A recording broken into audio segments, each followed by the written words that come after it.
बोलिए श्री सद्गुरु महाराज जी की जय, सच्चे दरबार की जय, उमापति महादेव की जय, श्री कृष्ण बलदेव की जय, गुरुदेव आशुतोष महाराज जी की जय।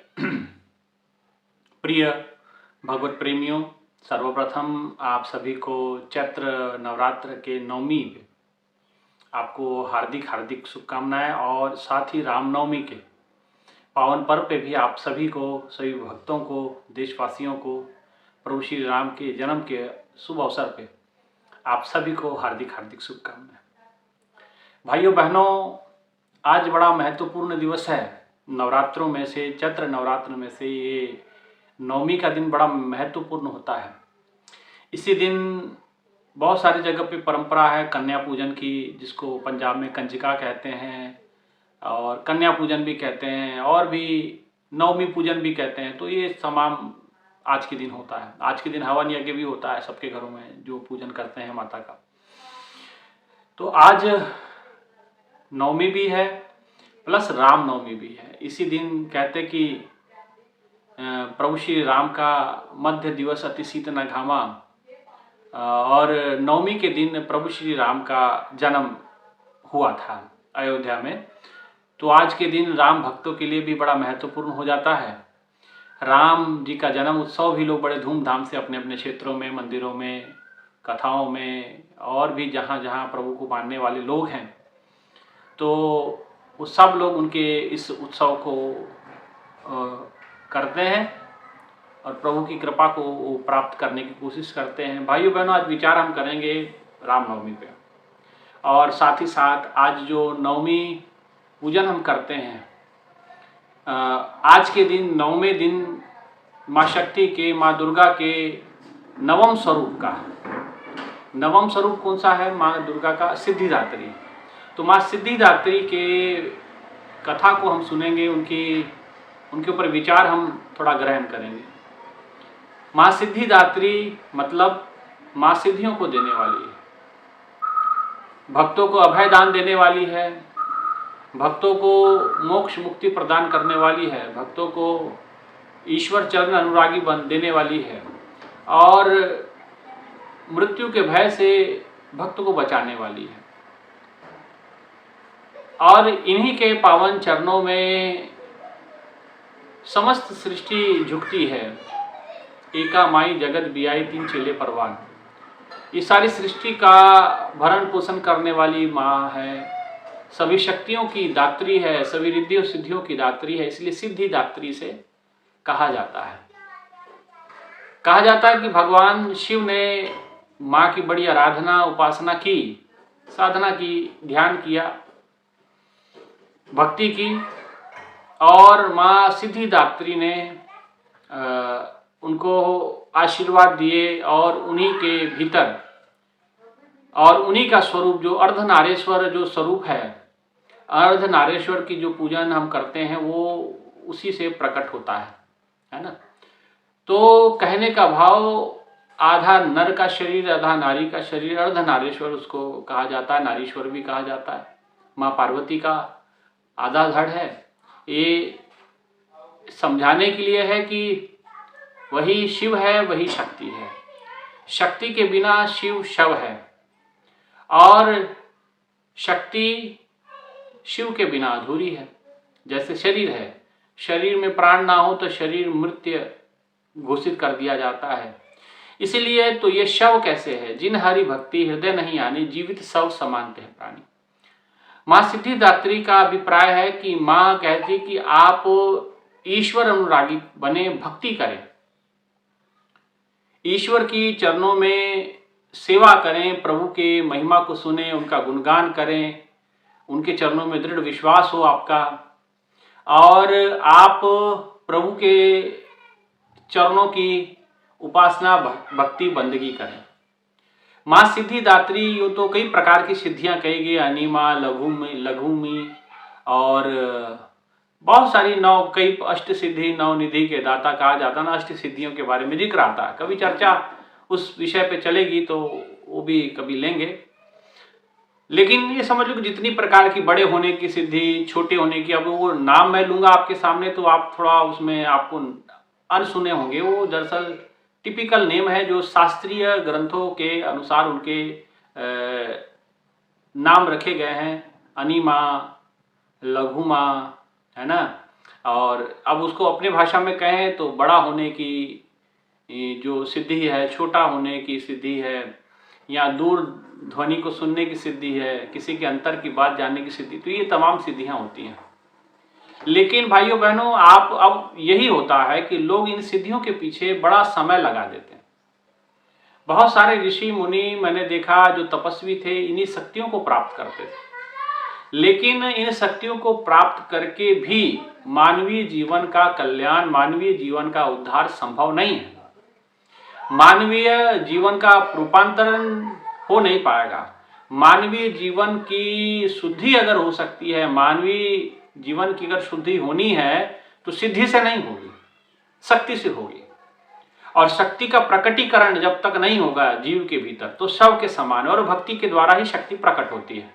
तो इसीलिए भक्ति के विषय में अनेक ग्रंथ भरे पड़े हैं, उसके विषय में समझाने की आवश्यकता नहीं। तो इसलिए मां सिद्धिदात्री का जो सीधा सीधा संकेत यही है कि आप भक्ति करें, और भक्ति करेंगे सिद्धियां आपके आसपास होंगी, सिद्धियां आपकी सेवा में लगी होंगी। गुरु महाराज जी से स्वयं कहते हैं 68 तीर्थ सतगुरु चरण, सतगुरु के चरणों में 68 तीर्थ है।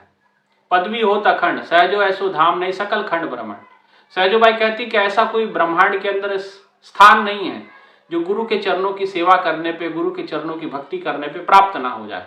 तो मां सिद्धिदात्री आपको भक्ति की ओर इंगित करती है, भक्ति की ओर इशारा करती है, भक्ति करने की ओर हमें ये इशारा करती है, और भक्ति करते हैं तो हमारे भीतर पवित्रता का भाव संचार होता है। इसके बनस्पत अगर आप संसार में दृष्टिपात करते हैं, लोग भक्ति तो भरपूर करते हैं, लेकिन आप अगर गौर करेंगे तो आप श्रीमद् भागवत कथा, महापुराण, अगर ज्ञान यज्ञ में आप अगर आपने सुनी होगी कथा तो, और अगर आपने नहीं सुनी तो आपने अगर पढ़ा होगा तो उसके अंदर एक कथा आती ज्ञान और बैराग की, भक्ति की और ज्ञान बैराग। भक्ति क्या है? जवान है, और ज्ञान और बैराग बूढ़े हैं। ज्ञान बैराग भक्ति के पुत्र कहे गए, और भक्ति माँ है, और ज्ञान और बैराग उसके पुत्र है। लेकिन उसमें यह दर्शाया गया कि भक्ति के पुत्र है ज्ञान और बैराग, वो बूढ़े हैं और भक्ति जवान है। इसका क्या मतलब है? इसका अर्थ मैं सिद्धिदात्री से जोड़ना चाहता हूं कि भक्ति तो जवान है, पुत्र बूढ़े हो गए, माँ जवान है। ये कैसे संभव है? किसी के बच्चे बूढ़े हो जाए और माँ जवान रहे, संभव नहीं है। लेकिन वहां ये बताया गया कि भाई भक्ति के पुत्र ज्ञान और बैराग ये बूढ़े हो गए हैं, और भक्ति जो है माँ भक्ति है वो जवान है। इसका मतलब क्या है? इसका मतलब है कि आप देखो दुनिया में भक्ति तो जवान दिख रही है, बड़े लोग भक्ति में लगे हैं दिन रात माथा टेकने, माथा रगड़ने, तरह तरह के अनुष्ठान करने, यज्ञ करने इत्यादि, भक्ति जवान दिख रही है। लेकिन किसी को बैराग की बात कही जाए कि बैराग है, ज्ञान भीतर है, भीतर की आंख खुली है, ज्ञान का प्रकटीकरण हुआ है, तो वो तो नहीं हुआ। क्या ईश्वर चरणों को प्राप्त करने की अभिलाषा है? क्या ईश्वर को प्राप्त करने की इच्छा हमारे घट के भीतर प्रबल है? तो आप पाएंगे कि उनका उत्तर नकारात्मक होगा, नहीं में होगा। क्यों? तो इससे ये साफ सिद्ध होता है कि भाई भक्ति तो वो करते हैं, कर्मकांड करते हैं, तो भक्ति तो जवान हुई, लेकिन जो भक्ति के पुत्र है ज्ञान और बैराग ये बूढ़े हैं। मान ले निराशाजनक उनकी स्थिति है, दयनीय स्थिति है। भक्ति करे सब लोग संतो, मनमुख थाई ना पाई, पूजा करी पर विधि नहीं जानी, अधिक अधिक मन लाई। पूजा तो की पर प्रॉपर विधि नहीं पता। विधि पूजा की हो सकती है, भक्ति की विधि हमको नहीं पता। पूजा की विधि तो अलग अलग क्षेत्रों में अलग अलग प्रकार की पूजा का प्रचलन है। कोई यज्ञ पहले करता है, कोई यज्ञ बाद में करता है, कोई कहीं रोज यज्ञ होता है, कहीं 9वें दिन पूजा होता है, यज्ञ होता है, कहीं 8वें दिन करते हैं। तो अलग अलग, कोई 5वें दिन करता है। तो अलग अलग जैसी जैसी जहाँ की मान्यता है वहाँ वहाँ पूजा का विधान बदला है, संस्कृति कल्चर बदला है। लेकिन भक्ति एक रही, एक भक्ति भगवान की जे प्राणी के नाही मन, सुकर स्वान नानक मानो यह तन। कि अगर ये शरीर के भीतर अगर एक भक्ति भगवान की वो एक भक्ति प्रकट नहीं हुई, भगवान की उस एक भक्ति को अगर आपने प्राप्त नहीं किया, तो आपका तन ऐसे है जैसे सुकर और स्वान। सुकर स्वान क्यों कहा गया? सुकर सुअर को कहते हैं, स्वान जो है कुत्ते कहते हैं। कुत्ता जो है बहुत वफादार होता है, स्वान जो है गंदगी साफ करता है। और इसके विपरीत वनस्पत मनुष्य की ओर देखें, वनस्पत मनुष्य जो है गंदगी फैलाता है और ईमानदार वो किसी से है नहीं, है ना। तो महापुरुष ने कहा एक भक्ति भगवान की, और भगवान की एक भक्ति उसके हृदय में नहीं है, ईश्वर के प्रति उसकी कोई जिज्ञासा नहीं है। माँ की सब पूजा करते हैं, आज 9वां दिन माता का लोग आराधना करते हुए हो गया, सब किसी ने अपनी अपनी विश पूरी की होगी, किसी ने कुछ मांगा होगा, बच्चों ने कहा होगा मैं स्कूल में अच्छे नंबरों से पास हो जाऊं, किसी ने कहा होगा कि मैं जो है महाराज जी की कृपा करें मैं विदेश चले जाऊं, पंजाब का होगा तो सोच रहा होगा कनाडा में चले जाऊं, कोई कहता होगा अमेरिका चले जाऊं, कोई कहीं का होगा तो बिजनेस खड़ा हो जाए, कोई कुछ कह रहा होगा, कोई कुछ कह रहा होगा, है ना। तो अनेक प्रकार की विशेष आपने मांगी होगी, मनौतियां मांगी होंगी माँ के चरणों से, ठीक है मांगे, उसमें कोई हमें ऐतराज नहीं, लेकिन आपने जो मांगना चाहिए था वो नहीं मांगा। आज माँ सिद्धिदात्री, देने दात्री मतलब देने वाली, वो देने वाली है, सिद्धियां देने वाली है, शक्तियां देने वाली है, और सबसे बड़ी शक्ति तो मोक्ष है, मुक्ति है, जिससे, और वही कहा महापुरुष ने एक दुख काटो मेरे राम राय। एक दुख काटने की बात ग्रंथों में कही गई कि एक दुख काटो मेरे राम राय। कौन सा दुख है वो? अगन देह और गर्भ बसेरा, जो गर्भ के अंदर हमारा बार बार बसेरा हो रहा है। आज 2 पैरों वाली माँ है स्त्री, आज हमारे माँ के रूप में हमें मिली है, कल हो सकता है मृत्यु के पश्चात हमें 4 पैरों वाली किसी पशु के किसी को माँ बनाना पड़े, माँ बनेगी, है ना। तो पुनरूपी जननम पुनरूपी मरणम पुनरूपी जननी जठरे शयनम, बार बार जन्मना बार बार मरना, ये बहुत बड़ा दुख है, और इस दुख को काटने के लिए ही माँ सिद्धिदात्री के पूजन का विधान है। लेकिन माँ, हम लोग उस मुख्य दुख को काटते नहीं, उल्टा और अपने सर पे दुख चढ़ जाता है। पूजा की पर विधि नहीं जानी, पूजा तो की, मांगे तो मांगी, लेकिन विधि नहीं जानी, मांगना क्या था ये हमें पता नहीं चला, माँ से मांगा क्या जाता है आपको आज तक एहसास ही नहीं हुआ इस बात का। माँ से आपने संसार की दौलत मांगी, कुछ मनौतियां मांग ली, कुछ मुरादें मांग ली, भजन भी ऐसे चल पड़े, माँ मुरादें पूरी कर दे हलवा बांटूंगी। माँ ने मुरादें पूरी करी तभी हलवा बटेगा, नहीं तो नहीं पूरी करी तो फिर क्या कर लोगे आप, फिर आपका क्या होगा, फिर माँ को क्या कहोगे आप। तो माँ आपकी मुरादें पूरी करने के लिए नहीं है, माँ सिद्धिदात्री है, आपको वो वरदान देना चाहती है, मोक्ष का, मुक्ति का, अभिचल भक्ति का वरदान देना चाहती है, लेकिन आप प्राप्त नहीं करना चाहते। क्यों? क्योंकि आपका ज्ञान और वैराग बूढ़ा हो रखा है, आपका ज्ञान और वैराग शिथिल हो रखा है, आपका ज्ञान और वैराग का जो स्तर है बिल्कुल निग्लिजिबल है, कम है। इसलिए ज्ञान और वैराग को प्रबल करना है। ये 9 दिन की जो भक्ति शक्ति की उपासना आप करते हैं, इसके अंदर ज्ञान का प्रगटीकरण होना अनिवार्य है, हमारे अंदर वैराग का प्रगटीकरण होना। हमारे अंदर भीतर वैराग ही नहीं है, भाव ही नहीं है, और भाव नहीं है तो फिर माँ कैसे प्रसन्न होगी आपके। कई लोग, अब देखिए अब माँ की पूजा होती है, अभी यही की चर्चा छिड़ जाएगी। अब देखिए कई जगह पे गांव के अंदर उत्तर प्रदेश में माँ के नाम पे लोग बकरे चढ़ाते हैं। आप नेपाल में चले जाइए, वहाँ खसी चढ़ाते हैं। खसी का मतलब होता है कि जो भैंसा वैसा चढ़ाते हैं, भैंस काटते हैं, वो चढ़ता है। पशुपतिनाथ के पीछे अगर आप काठमांडू नेपाल वगैरह गए होंगे तो वहाँ वो सब कटता है। तो अभी ये जो परंपरा है, ये आपने कभी देखा कि माँ ने उसका भक्षण किया हो, माँ ने खाया हो? क्या ऐसी गंदगी माँ खाएगी? वो तो रक्त बीज का रक्त पीने वाली है। आपने कई दिनों से वो कथा सुनते आ रहे हैं। वो तो महिषासुर को मारने वाली है, वो नरसिंही है, वो सरस्वती स्वरूप है। माँ सिद्धिदात्री को माँ सरस्वती स्वरूपा भी कहा गया, एक रूप उनका महासरस्वती भी कहा जाता है। वो ज्ञान की देवी है, और आप उसको क्या चढ़ा रहे हैं, मार रहे हैं उसके सामने पशुओं को। मां ने सिंह को मारा नहीं, सिंह को अपना वाहन बनाया है, उस पर सवार हुई है, उसकी शक्ति का इस्तेमाल किया है, उसकी दौड़ का इस्तेमाल किया। मां सिंह पे सवार होके, सिंह क्या है? निर्भयता का प्रतीक। आप भक्ति करें, निर्भय हो जाएं, किससे डर है? कौन आपको कुछ कहेगा? ये संसार की स्थिति है। आप भक्ति करेंगे, आपको बहुत रोकने टोकने वाले लोग आएंगे। आप शराब पीते हैं, आपको कोई बोलने वाला नहीं मिलेगा।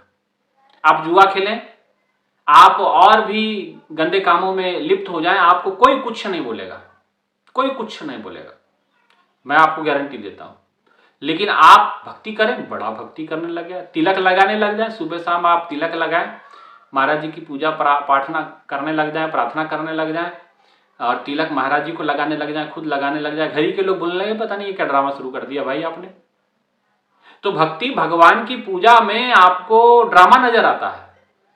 और जो दुनिया की गंदगी यहाँ चल रही है, दुनिया का जो शोर शराबा चल रहा है, दुनिया के अंदर इतना गंद मचा हुआ है, वो अच्छा लग रहा है। तो यही क्या है, ये बैराग आपका मरा हुआ है, या यूं कहे कि बैराग बूढ़ा हो गया। अब शिव विष्णु पुराण में या भागवत कथा में शिव ज्ञान और बैराग को बूढ़ा बताया गया, लेकिन अगर आज के समय में अगर भागवत कथा लिखी जाती तो उसमें गारंटी देता हूं, वेद व्यास जी कहते हैं कि ज्ञान और बैराग मरा हुआ है। सही बात है, किसी को भगवान की प्राप्ति नहीं चाहिए, मां की प्राप्ति किसी को नहीं चाहिए। मां से शक्तियां चाहिए, मां से भक्ति नहीं चाहिए, मां से शक्ति चाहिए, मां से मुरादें पूरी होनी चाहिए, मां से मनोकामनाएं पूरी होनी चाहिए। चाहे आप देखिए जाकर के बगलामुखी देवी में लगे होंगे लोग लाइन में, नैना देवी चले जाइए, चिंतपूर्णी जी चले जाइए, आप मां बमलेश्वरी छत्तीसगढ़ में वहां चले जाइए, विंध्यवासिनी में माता जी के पास चले जाइए, वहां अष्टभुजी माता जी हैं, वहां चले जाइए, या आप मणिकर्णिका घाट पे चले जाइए हैं, या आप अन्नपूर्णा देवी के यहाँ चले जाइए, आप कहीं काशी के अंदर बहुत सारे माता के तीर्थ स्थान है, वहां चले जाइए, आप कामाख्या देवी चले जाइए, आप समलेश्वरी माता संबलपुर उड़ीसा में है, वहां चले जाइए, आप जो है दुखेश्वरी माता मंदिर माता जी हैं महाराष्ट्र में, आप वहां चले जाइए, तारा देवी चले जाइए, जहां मर्जी चले जाइए, नैना देवी चले जाइए, सब जगह भक्तों की कतार है, लेकिन मां नहीं चाहिए किसी को। वहां से वहां मांग के क्या आते हैं, शक्तियां चाहिए, वस्तुएं चाहिए, सामान चाहिए, लेकिन मां नहीं चाहिए। और यही हमारे जीवन का दुर्भाग्य है, यही हमारे ज्ञान और वैराग के मरे होने का द्योतक है, यही हमारे ज्ञान और वैराग के मरे होने का प्रतीक है कि हमारे भीतर मां की प्राप्ति की ललक नहीं है। मां को मांग के क्या करेंगे, प्रश्न आता है नहीं मन में। मां आ गई आपके घर में तो क्या होगा, आपकी गंदगी जो, देखिए मंदिर में जाते तो भक्ति करना बहुत अच्छा लगता है, जरा बाहर निकलिए तंबाकू के पोटलियां खुल जाती हैं, शराब के ढक्कन खुल जाते हैं। आज 9 दिन है ना माता के, 9 दिन माता के हो गए, 10वें दिन रावण का हो जाएगा। 10वें दिन लोगों के घर में शराब भी आएंगी। औरतें, उत्तर प्रदेश के अंदर तो औरतें जहां मटन बिकता है, मांस बिकता है, वहां लाइन लगा के खड़ी होती हैं खरीदने के लिए, उनका जीव ललचा जाता है। मां की भक्ति पूर्ण होगी, मां प्रसन्न होगी, मां को बलि चढ़ाने से माता खुश होती है। एक जगह ऐसे घर में आश्रम में इन्विटेशन आया कि भाई किसी का मुंडन है और उसमें माता के दरबार में मुंडन का कार्यक्रम, ठीक है भाई, हमने सोचा मुंडन का कार्यक्रम है भाई, एक परंपरा है, 16 संस्कारों में से एक संस्कार है कि बच्चा जन्म लेता है तो कुछ सालों उपरांत उसके बाल उतारे जाते हैं, 2 ढाई साल 3 साल, अलग अलग जगह पे अलग अलग परंपराएं हैं। तो मुंडन हुआ, सारे परिवार को इकट्ठा किया गया, तो आश्रम में भी न्योता दिया गया, मुझे बार बार फोन करें, तो मैं भी चलो, मैंने कहा ठीक है मैं भी आता हूँ। वहां जाके मैंने देखा वो माता के लिए बोले हमने मनौती मांगी थी कि माँ पुत्र देगी तो हम उसको बकरा चढ़ाएंगे। मैंने कहा कमाल हो गया, माँ ने आपको बच्चा दिया और आप उसको बकरा दे रहे हैं, वो भी मार करके, जिंदा दे दो। और सही बात है, बलि चढ़ाने का ये तरीका नहीं था। आपने अगर पुराने, आज से 20, 25 साल, 30 साल पहले जो पुराने लोग होंगे, बलि चढ़ाने की ये परंपरा नहीं थी। बलि क्या होता था कि कोई अगर आपने मनौती भी मांगी, मनौती मांगने का भी टेक्निक था, आप मनौती मांगे कि भाई मैं बकरा चढ़ाऊंगा, तो चढ़ाने की बात हुई थी, मारने की बात हुई थी, चढ़ाने की बात की गई थी, मारने की बात नहीं की गई थी। आपने मां को मार के चढ़ा दिया, मां खाएगी, मूर्ति में से निकल के खाएगी, जिस दिन मूर्ति में से निकल गई तो आपको नहीं खा जाएगी वो रक्त बीज का रक्त पी सकती तो आप जैसे दुष्टों को छोड़ेगी वो। तो शुक्र करो, इसीलिए लोग भगवान में मंदिर में भगवान पत्थर की मूर्ति को लोग पूजना ज्यादा पसंद करते हैं, क्योंकि वो बोलता नहीं। ये भी एक कारण है कि ज्यादा लोग मंदिरों में भीड़ लगाते हैं कि जो सच्चा संत होगा, सच्चा सदगुरु होगा, वो तो सच्चाई बताएगा। भगवान बुद्ध का विरोध क्यों होता है? गुरु नानक देव जी को कुराइया किसने कहा? किसने प्रभु श्री राम को वनवास भेजा? कृष्ण जी को कौन परेशान करता था? क्योंकि सच ज्यों का ज्यों रख दिया उन्होंने, जैसा भीतर का सच था वैसा का वैसा रखा। आदि गुरु शंकराचार्य का विरोध क्यों हुआ? क्यों कबीरदास जी को पत्थर बांध के गंगा नदी में फेंका गया? जो सच बोलते थे, कड़वा लगता था। रविदास जी महाराज को क्यों गलत बोला जाता था? मीराबाई को क्यों गलत कहा गया? क्यों जहर का प्याला पिलाया गया? वो सच बोलते थे। सच सुनने की आदत नहीं है, सच सुनने का सामर्थ्य नहीं है, सच कड़वा होता है, सच हजम करना बड़ा मुश्किल काम है। और उसके लिए अच्छा तपिश वाला हृदय चाहिए, जो तपा हुआ हो, जो सच को हजम करता हो, जजब करता हो। अब माँ को मैंने कहा कि भाई ये जो बकरी आप चढ़ाएंगे, बकरा जो भी आप लेकर के आए हैं, ये माँ खाएगी तब तो हम भी खा लेंगे, ये भोजन हम भी ग्रहण कर लेंगे। अगर माँ नहीं खाई तो फिर हम ये इसको उठा करके फिकवा देंगे। और मैंने कहा कि आप कसम खाएं पहले कि ये सब पाप, पहले तो मैंने उनको बड़ा समझाया ये पाप आप कर रहे हैं, कुछ और कर लेते। अगर माँ को बकरा चढ़ाना ही है तो ठीक है, कोई बात नहीं, बकरा लाइए, और आपको काटने का ही शौक है तो हल्का सा कट उसके कान पे लगा दिया जाता है और बाद में पट्टी बांध दी जाती है हल्की सी, और माँ के नाम पे वो मुक्त विचरण करता है। भगवान ने अश्वमेघ यज्ञ किया था, आप जानते होंगे, राम जी ने अश्वमेघ यज्ञ में अश्व छोड़ा गया था, उनसे पहले अश्व को मार दिया जाता था। ऐसा आता है कई जगह पे ग्रंथों में, ये जिक्र आता है कि भगवान ने मतलब भगवान के पहले जो परंपरा थी उनके परिवार में, पर मुझे इसमें सच्चाई नहीं लगती, बाकी ये मेरा अपना मत है।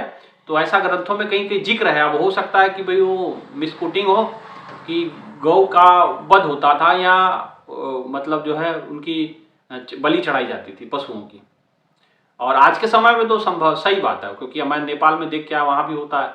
हमारे वहाँ से गोरखपुर के पास में भी ये सब चीज़ें घटती हैं, मंदिरों में लोग चढ़ाते हैं, वहाँ पे प्रदूषित करते हैं इलाके को, वहाँ फूल चढ़ाने होते हैं, वहाँ रक्त का, वहाँ मक्खियाँ भिन भिन आती हैं। कौन जाएगा मंदिर में, कौन वहाँ, वो सज्जन व्यक्ति तो ना जाए, मैं तो मानता हूँ, वही सब जाएंगे दुष्ट लोग, असुर लोग। तो ये जो है माँ का इतना बड़ा अपमान करते हैं, तो माँ आपको आशीर्वाद देगी? माँ तो आपका श्राप पक्का है। आपको सिद्धि मिलेगी, आपको शक्ति मिलेगी, आपको भक्ति मिलेगी, मुक्ति मिलेगी? बिल्कुल नहीं मिलने वाली। मूर्खता कर रहे हैं आप, अज्ञानता में जी रहे हैं, आपका ज्ञान वैराग मरा हुआ है, आप जीव के लोभी हैं, जीव के लालची हैं, आपकी जीव ललचाती है मांस को देख करके। तो आपके बच्चे के जेब में, बच्चे के शरीर पे क्या लगा हुआ है? प्लास्टिक चिपकाया है, उस पर काटो ना जरा उसको। आपके मांस में, आपके बच्चे के मांस में और पशु के मांस में थोड़ा सा टुकड़ा काट के ले जाइएगा, मेडिकल में चेक करवाइएगा, कुछ क्या फर्क है पता चल जाएगा। आप पाएंगे कुछ भी फर्क नहीं है, एक जैसा ही, एक ही जैसी कोशिकाएं बनी हुई है। इसलिए जब मानव जाति के ऊपर कोई बीमारी की रिसर्च की जाती है तो दवाइयों की जो पहली खेप है या पहला जो डोज दिया जाता है चूहों पे दिया जाता है। क्यों? चूहों से आइडिया लगाया जाता है कि भाई उनकी एक्टिविटी क्या, उनकी एक एक एक्टिविटी पे वो नजर रखी जाती है। तो कहने का मतलब कहीं ना कहीं उसकी जो इम्यूनिटी है या उसकी जो गतिविधि शरीर की है या उसके शरीर की संरचना कुछ ना कुछ मानव जाति से मिलती जुलती है ना? नहीं तो चूहे का और मनुष्य का क्या लेन देना? चूहे को दवाई लगाई, उसके बाद आदमी को लगाई।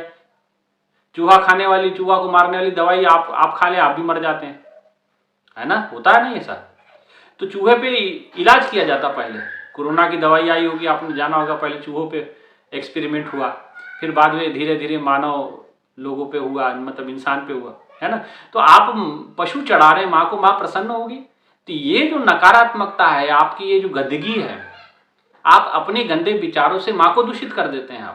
आप मंदिर का परिसर दूषित करते हैं। ऐसे माँ शक्ति भक्ति प्राप्त नहीं होती है, ऐसे माँ की भक्ति नहीं होती है, और आपके घर में कभी सुख शांति नहीं रहेगी। आप लिख लीजिए, आप जितना मर्जी आप लोगों के अंदर कार्ड बांटें कि हमने मुंडन में ये किया, ये किया, कुछ नहीं बोला। आप जाइए वहां पे, आपका नहीं, आपको हलाल किया गया भगवान के घर में, तो बता देना। सदना कसाई के साथ यही हुआ था। सदना कसाई काटता था पशुओं को, लेकिन जब उसने अपने पूर्व जन्मों को देखा महाराज जी की, भगवान जी की कृपा से, तो पता चल गया कि हर जन्म में मैं बकरा बनता हूँ, मुझे काटा जाता है, इस जन्म में मैं आदमी बना हूँ, अब ये बकरे बने, अब इनको को मैं काट रहा हूँ, ये हो रहा है, तो आपको भी काटा जाएगा। इसलिए भाइयों बहनों, ये जो कुरीति है ये खत्म करनी है ना?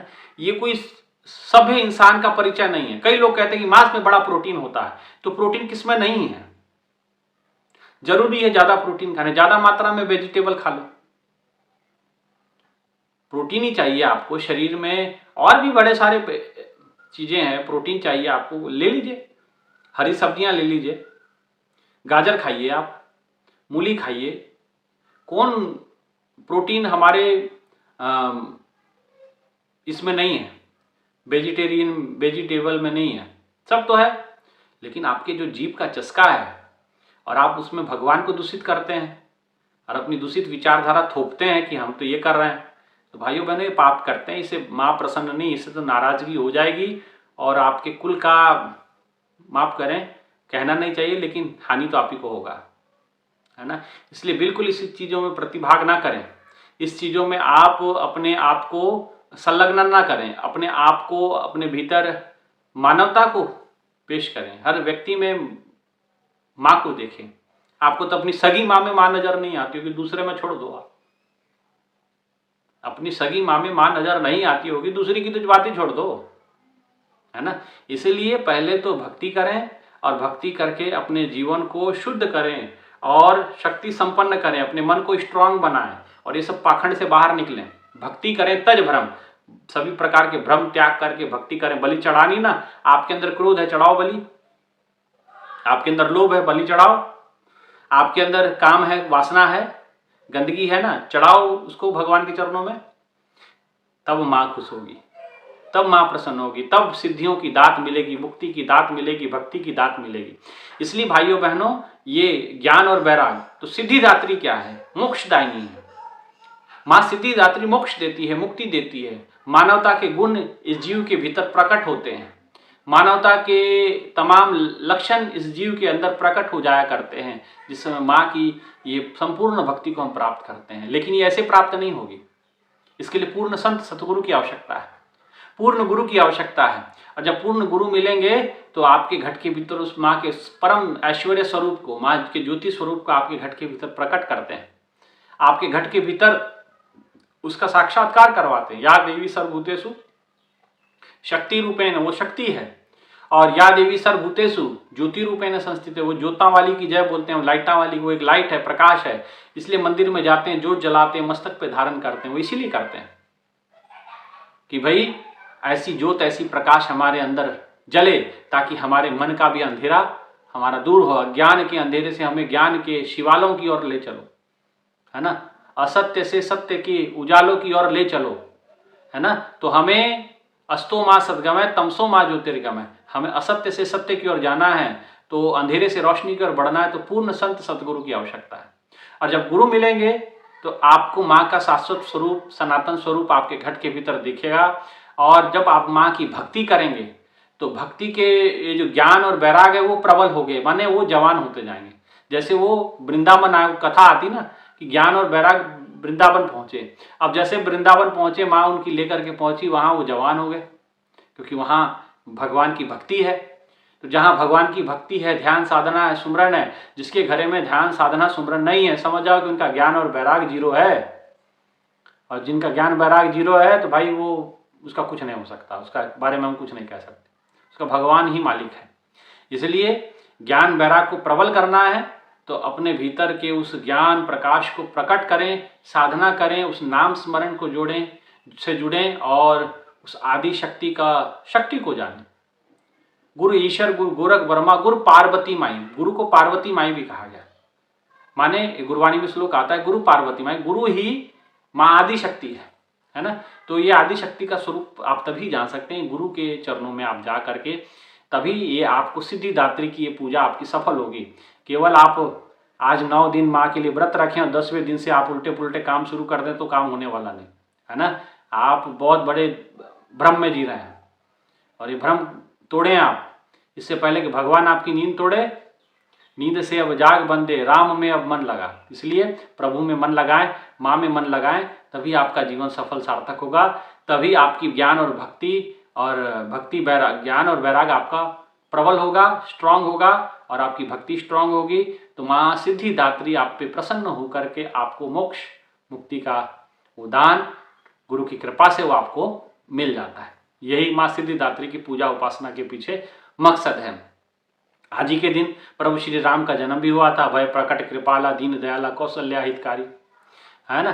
तो भगवान आज के दिन प्रकट हुए थे, तो ये आज एक दिन ये भी महत्वपूर्ण बन जाता है।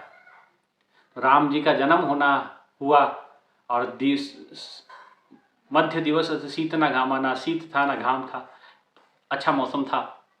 तो प्रभु का जन्म हुआ, तो प्रभु के जन्म पे अयोध्यावासी खुशियों में डूबे, नाचे गाए और बहुत सारे आनंद को उन्होंने मनाया। दशरथ जी प्रसन्न हुए, कौशल्या जी प्रसन्न हुए, प्रभु श्री राम ने जन्म लिया, है ना।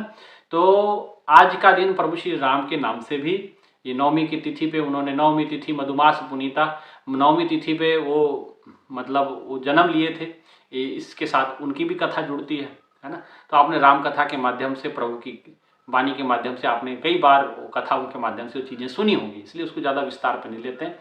कभी और चर्चा करेंगे रामनवमी पे, नवमी पे या राम जी पे अलग से कोई वीडियो बना लेंगे। लेकिन यही समझना कि भाई रामनवमी और माँ सिद्धिदात्री, माँ सिद्धिदात्री मोक्ष की दात्री है, सिद्धियों की दात्री है, और सबसे बड़ा सिद्धि होती है मोक्ष देने वाली। एक बार छोटी सी बात कह के विराम करूंगा। विवेकानंद जी कहीं किसी नदी किनारे पहुंचे, एक साधु वहां मिला, बड़े तपस्वी था। उसने कहा कि महाराज ये आप क्या करते हैं? तो बोले मैं सिद्धियों को प्राप्त करता हूँ, शक्तियों को अर्जित कर रहा हूँ। तो बोले क्या शक्तियाँ अर्जित कर रहा है? उसने कहा कि मैंने 20 साल तपस्या करके एक शक्ति अर्जित की कि मैं नदी के ऊपर पैदल चल सकता हूँ, बिना किसी सहारे के बढ़ सकता हूँ। तो विवेकानंद जी ने कहा कि बढ़ के दिखाओ। तो और वो पैदल पैदल नदी को पार कर गया, और पैदल पैदल नदी को मतलब पानी के ऊपर चल गया वो, और वापस आ गया। कहने लगा देखो अब आप कुछ शक्ति दिखाओ, शक्ति प्रदर्शन करो। विवेकानंद जी कहने लगे तो मेरे पास तो कोई शक्ति नहीं है, मैं तो ईश्वर की भक्ति करता हूँ, मैं तो गुरु जी ने ज्ञान दिया उसी की साधना सुमरन करता हूँ। तो वो कहने लगे कि भाई देखो ये तो फिर ये क्या है, तो कुछ भी प्राप्त नहीं किया, मेरे पास तो इतनी शक्तियाँ हैं। तो गुरु विवेकानंद जी, जो स्वामी विवेकानंद जी थे, उन्होंने उस गुरु जी से कहा, साधु से कहा कि देखो आपने कितना समय लगाया इस शक्ति को अर्जित करने के लिए? बोले पूरे 20 साल। तो बोले आप तो 20 साल निकाल गए, मैं 20 साल निकालूं ना निकालूं क्या गारंटी है ना। और जो काम अठन्नी में हो सकता है, मतलब मैं अठन्नी दूंगा केवट को और वो मेरे को नदी पार कर देगा, तो जो काम अठन्नी में हो सकता है उसके लिए मैं 20 साल क्यों लगाऊं? बात सही है। जो काम चुटकियों में हो सकता है उसके लिए 20-20 साल जीवन के महत्वपूर्ण समय लगाने की आवश्यकता है।